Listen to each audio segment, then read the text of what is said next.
Hello children. Today we are discussing about a new chapter, a new topic, motion and measurement of distances. Once there was a general discussion going on between the children in a class, and there were Paheli and Pujo in the class, and they were discussing about how they have spent their summer vacations, the places they visited. Then the question arises how they people went to their place. So some of the students they were answering like they have gone to that place by a train, some by a bus, some by a bullock cart. So, and there was one student who had traveled by an aeroplane. So this is the way the people in the class they were discussing about the places they visited and how they visited. Then comes the question in the mind of Paheli that yes, how this different means of transport are used for moving to other places.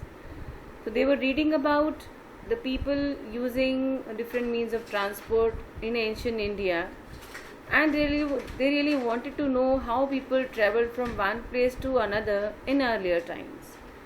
So here comes the topic of story of transport. Now, it's been long ago, people they don't have means of transport, right? So they move only by foot and only on foot and carry goods on their back, as you can see in the picture. If they want to move one thing from one place to another, then what they use? They use their manpower. They use their own power, right? Later on, they began to use animals for transportation. For transport through water, routes, boats were used for ancient times. So boats are the simple logs of wood in which a hollow cavity could be made. So this way the people in the ancient time and the people in the earlier time they used different means of transport. Later on the people learned about how they can put together different pieces of wood and give shapes to the boats. So these shapes imitated the shapes of animals living in water. It is the same as that of the animals who are living in the water. Like a fish, it has a streamlined shape. Then comes the invention of wheel that made a great change in the modes of transport. The design of wheel was improved thousands of years, and until the beginning of 19th century, then people they still depended on animals, boats and ships to transport from one place to another. So this is the time when people really earlier they used their own feet to travel to one place to another. Then comes animals, boats and ships to transport, and then comes the wheel, and then the invention of steam engine led to the development of new means of transport. That railroads were made for steam engine for carrying different type of luggages, different type of materials. Then, as you can see here in the picture, so then automobiles such as motor cars, trucks and buses, motorized boats, ships were used as a means of transport on water. So this is all about the means of transport, the story of means of transport, how the people in the earlier time, people in the ancient time, they use their feet, and then they use animals, then wheel, and then the invention of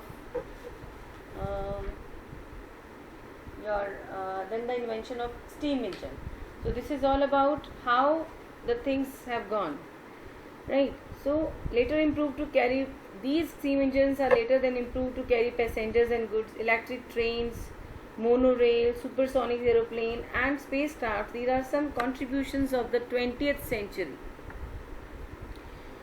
So this is all about the story of transport. Now next is different measuring units. As you can see on the screen, yard, inches, tablespoon, cup, pint, quart, gallon, pound, ounce. So these are some units that you use in your day-to-day life. Like if you want to make a cup of tea, then you use a spoon for measuring the amount of sugar you need to put in the container, in a pan. Then tea, and then water, for measuring water you take cup. And if you want to measure a distance, you take distance you make inchi tapes, long measuring tapes. And for measuring small distances you take scales, right? So this is something that these are the measuring equipments, rather you can say, that we can use to measure the different type of quantities, right? So this is all about your measuring units and measuring devices that you use in day-to-day life. Now here comes how wide is the desk, is your next topic. As you can see in the picture on the screen, how did people know how far they have traveled? How will you know whether you can walk all the way to your school or whether you will need to take a bus or rickshaw to reach your school? When you need to purchase something, is it possible for you to walk to the market? How will you know the answers to all these questions? So, how far is the place is an idea which tells that we are going to reach that place either by walking or by taking a bus or a train or a ship, an aeroplane, or even a spacecraft or moving to the space, not on the land or through water. So in your classroom you must have seen large desks, right? Let us find out how to measure the how wide is the desk. So let's see, there are two children in the class, Peheli and Buju. They were sharing one desk and they want to measure it. Peheli and Buju, they frequently end up objecting that the other is using a larger share of the desk. उन्हें fight हो रहा था आपस में. On the teacher's suggestion, they decided to measure the length of the desk. They make a mark exactly in the middle of it, because center में इन्होंने एक mark किया, and then draw a line to separate the two halves of the desk. Both Peheli and Buju are very fond of playing Gilli and Danda and their friends. So Gilli and Danda was the earlier time. These days you people have no idea about this kind of things. So the desk seems to be having a length equal to two stick length or two danda length and two lengths of Gilli. Drawing a line in the middle of the desk leaves each of them happy with the half of the desk, so equal to danda and Gilli in a length. After a few days, the marked line gets wiped off. Obviously, जो line लगा था वो wipe off हो गया. Then what happened? A new set of this again, as he lost his old one. How is he long? The length of the desk seems to measure using the Gilli and Danda. So when measured with the new set, the desk length seemed to be about two Danda lengths, one Gilli length and one small length still left out. This is less than one Gilli length. Now what? Why it happened? Can they use a cricket wicket and bails to measure the length, or do you think that this might create a similar problem? The problem, beta, why we are discussing this, that yes, these things, they don't give an accurate measurement. So this will how you can measure that? How you can find out the correct measurement? How you can find out the accurate measurement which is same for everyone? You would say that they should use a scale in their geometry box and solve the problem. Yes, of course. Buju has been reading about the way people used to measure distances before such standard scales were made, and he has been trying to follow different methods of measuring distances. So there are so many occasions when we come across a need to measure length and distances. If we talk about our clothes, when we go to the tailor, first of all he checks the cloth. The measurement he takes, not yours, of your clothes, right?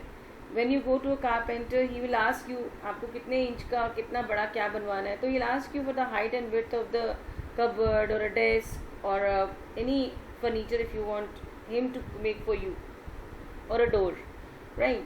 If the farmer needs to know the length and breadth of the area of his land to grow the crop or to sow the seeds.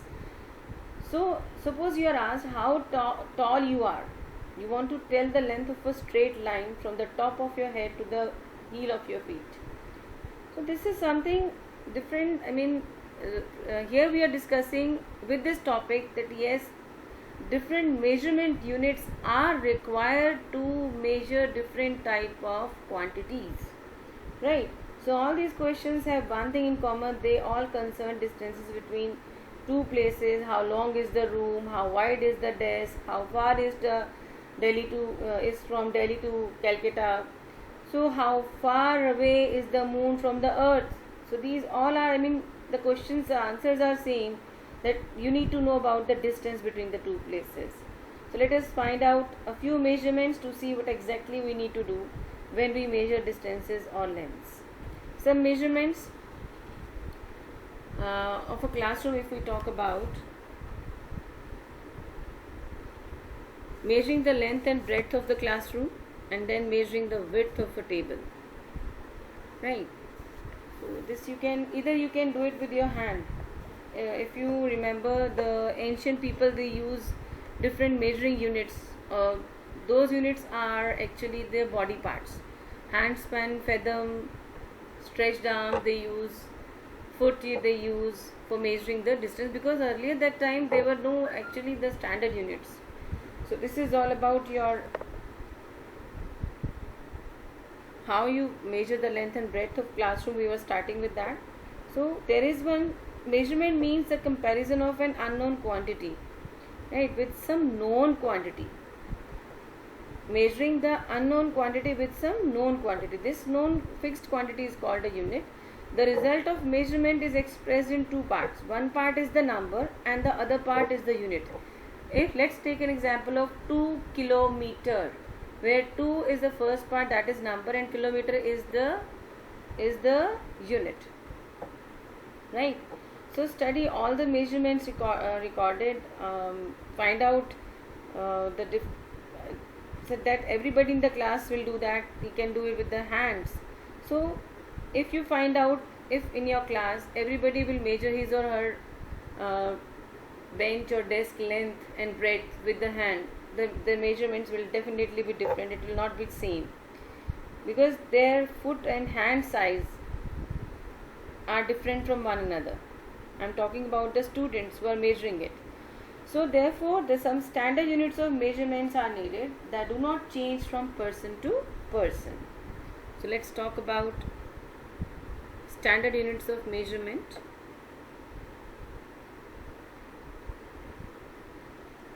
People in ancient time, they use foot, width of a finger and distance of a step, right? So now Indus Valley civilization, they must have used very good measurement of length, because we see evidence in excavations of perfectly geometrical constructions. Cubit, as we all know, is the length from the elbow to the fingertips, right? Foot as a unit of length in different parts of the world it is used.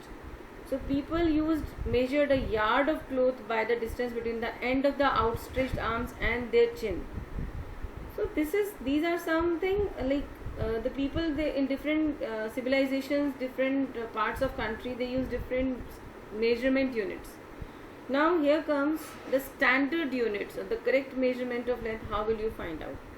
So the SI unit of length, that is standard unit which is used in all over India, all over the world, that is meter, right? A meter scale is you can see, right?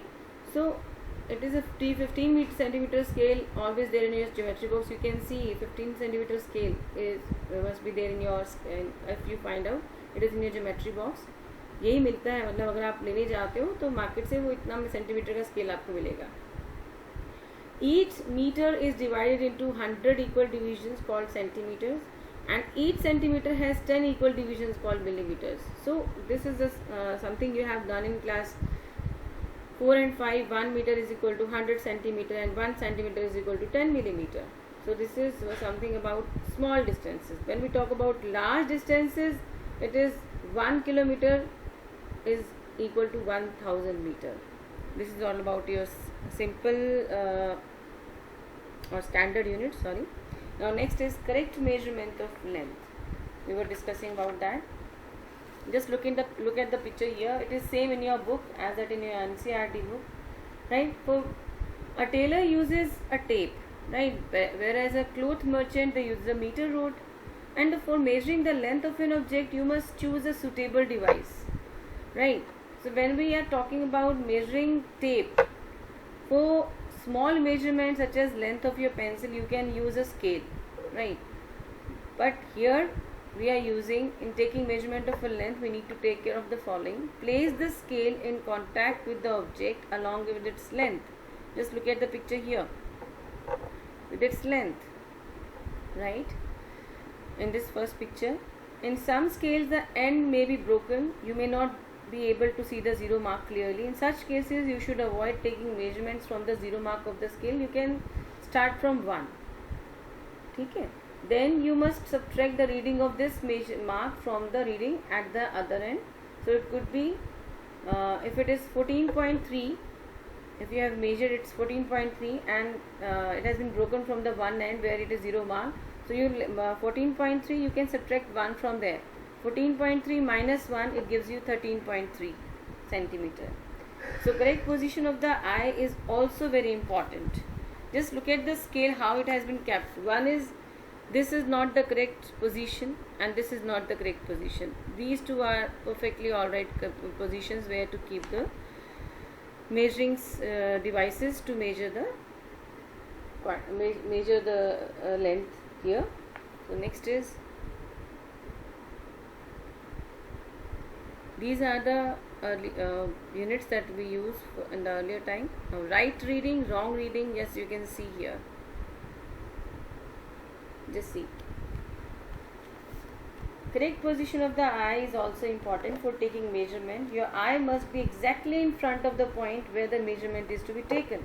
This we can do in the class during activity, right? So here you can see the three people, A, B and C, right? They are at different positions. The reading may be different. Only the position, which position is the correct position of the eye? Can anybody tell here? Yes, it is B, only B. The right position is only B, right? This is all about your correct measurement of length. Now, next is measuring the length of a curved line. We cannot measure the length of a curved line directly by using a meter scale. We can use a thread to measure the length of a curved line. Use a thread to measure the length of the curved line. Put a knot on the thread near one of its ends, as you can see, right? Then put a knot on the thread near one of its ends. Place this knot on the point A, right? And then put a knot on the now place a small portion of thread along the line. Keep it taut using your fingers and thumb. Hold the thread at the end point with one end. Using the other end, stretch a little more portion of the thread along the curved line. Go like this only. Okay. So until the curved line is reached. Make a mark on the thread where it touches the end B. Now stretch the thread along a meter scale. Measure the length between the knot in the beginning and the final mark on the thread. Just see, look here under the screen.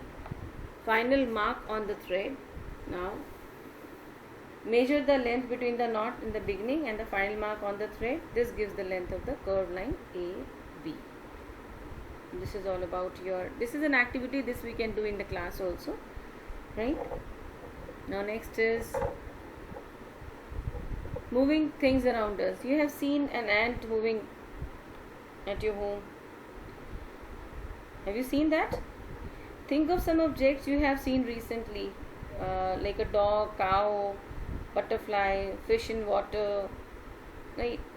A wall clock or a hands of a clock. Make your list, as you can see here. So we have activity here. Select a place where you find ants. Spread a large sheet of white paper on the ground and keep a little sugar on it.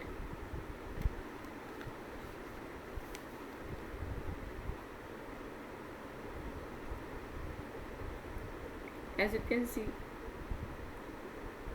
ants are likely to be attracted to the sugar, and you will find many ants crawling on the sheet of paper soon.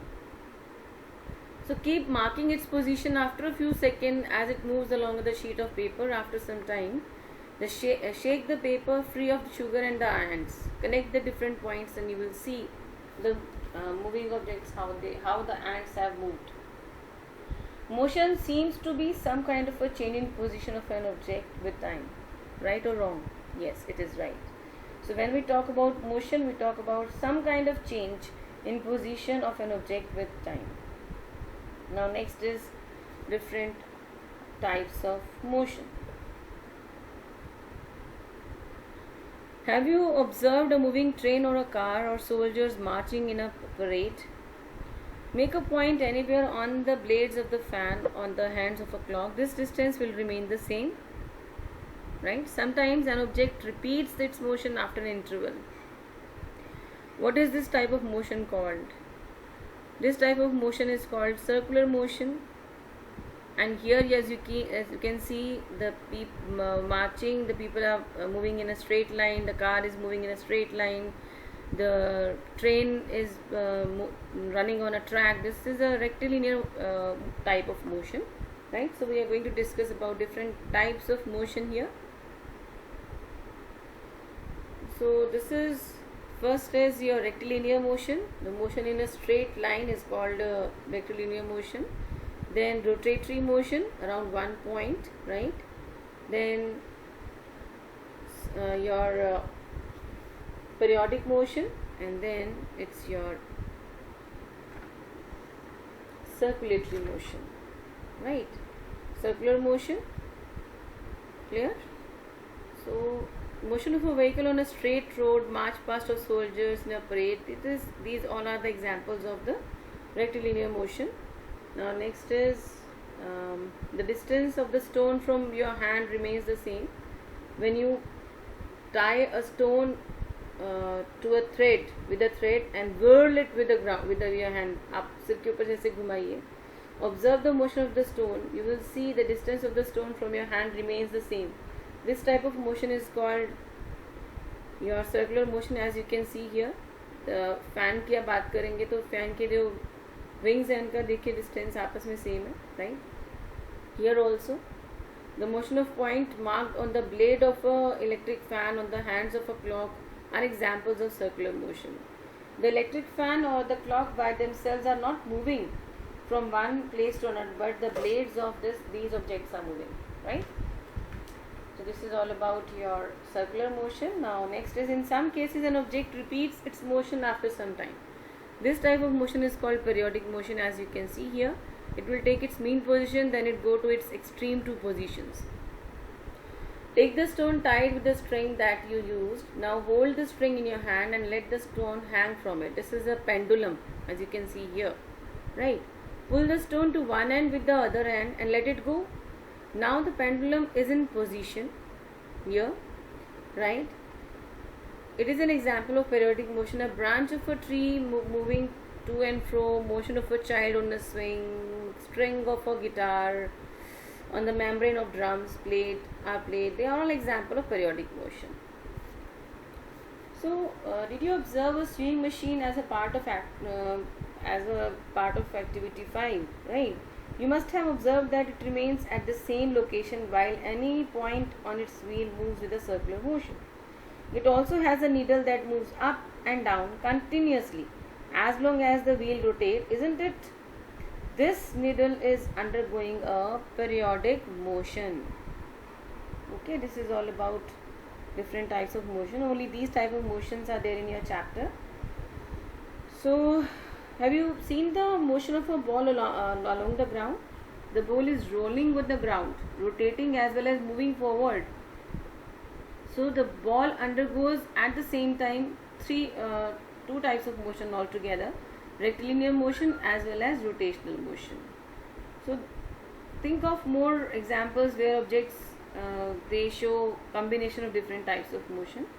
This is all about different types of motion here, right? So in this chapter we have done about the measuring units, moving things around us, how you can measure correctly the length, standard unit of measurements we have discussed, And how wide is the desk? We have discussed about that. That yes, with that example we came to one point that yes, the body parts are all not sufficient to find out the measurement. This is all about your chapter. I hope you all have understood the chapter. There are some activities this will do in the class only. During the class it will be easy for you to understand all. So this is all about your discussion, the explanation of the chapter. I hope you all have understood. If you still have any query, you can ask in your class, during your class. So children, take care, stay home, stay safe. Okay, God bless you all. Thank you.